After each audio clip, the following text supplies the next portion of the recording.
আমার সাথে কেন এমনটা হয়?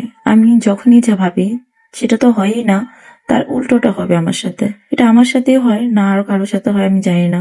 আমি যখন যেটা ভাবি সেটা তো হয়ই না। কি করার, কিছুই করার নেই, ভাগ্য হচ্ছে সবকিছু। তো যাই হোক, এখানে জুতা দেখতেছি, দেখার পর আমি আমার হাজবেন্ডকে বললাম যে তুমি তোমার জন্য এক জোড়া জুতা নিয়ে নাও, যেহেতু আমরা চলে আসছি মার্কেটে। মার্কেটে আসার ইচ্ছা একদমই ছিল না, তাই আমার হাজবেন্ডের আর আমার জুতাটা কিন্তু দেখতে একই রকম। তোকে বললাম যে তুমি এটা নাও। ও আবার অনেক সফট জুতা মানে পরতে পছন্দ করে আমার মতো। আমিও মানে হার্ড জুতা পরতে পারি না, সফট জুতা অনেক ভালো লাগে, কমফোর্ট ফিল করি।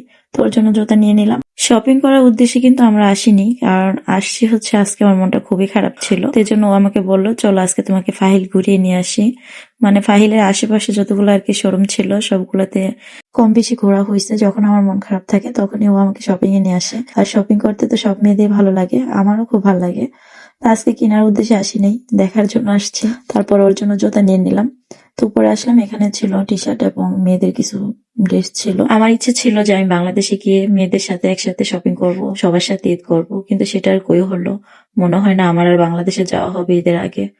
যে অবস্থা কুয়েতে, প্রতিদিন রাতে ঘুমানোর সময় ভাবি সকালে হয়তো সবকিছু ঠিক হয়ে যাবে, নতুন এক সকাল খুঁজে পাবো। ওমা কই, সেই ভোর রাতে দেখে আবার সেই মিশালের শব্দ। মানে কি যে একটা অবস্থা।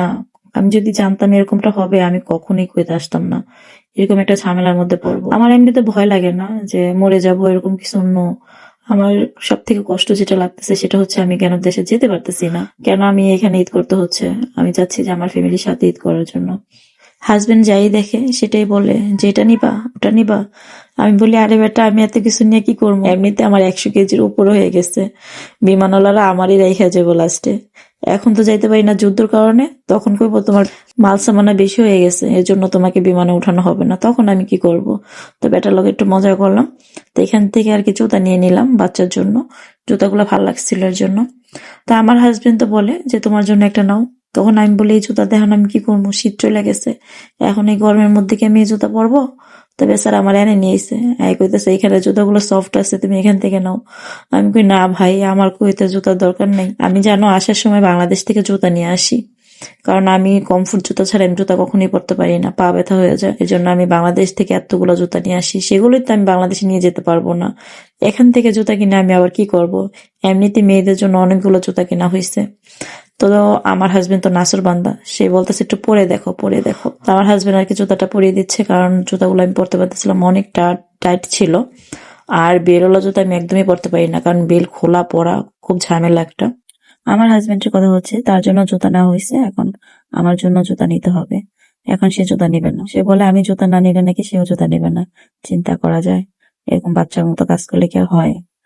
একটা কথা কি জানেন, স্বামী স্ত্রীর সম্পর্কটা হচ্ছে বন্ধুর মতো থাকতে হয়, তাহলে সম্পর্ক অনেক ভালো যায়। যদি বন্ধু না হতে পারে তাহলে ওই সংসারে কখনোই সুখ আসে না। তা আমরা স্বামী স্ত্রী দুজনেই একে অপরের বন্ধুর মতো থাকার চেষ্টা করি, সবকিছু শেয়ার করার চেষ্টা করি, ভালো মন্দ যাই হোক না কেন। দিন শেষে ও আমার কাছে বলে, আমি ওর কাছে বলি। এটাই হচ্ছে আমাদের লাইফ। আমরা এইভাবেই চলে যাচ্ছে দিন, খুব ভালো যাচ্ছে। আমার মন খারাপ ওর একদমই ভালো লাগে না, ও সবসময় চায় যে আমি হাসি খুশি থাকি, ভালো থাকি। এটাই হচ্ছে ওর চাওয়া, ও আর কিছুই চায়। তো যাই হোক, আমরা টুকিটাকি কেনাকাটা করে নিলাম, তারপর বিল দিয়ে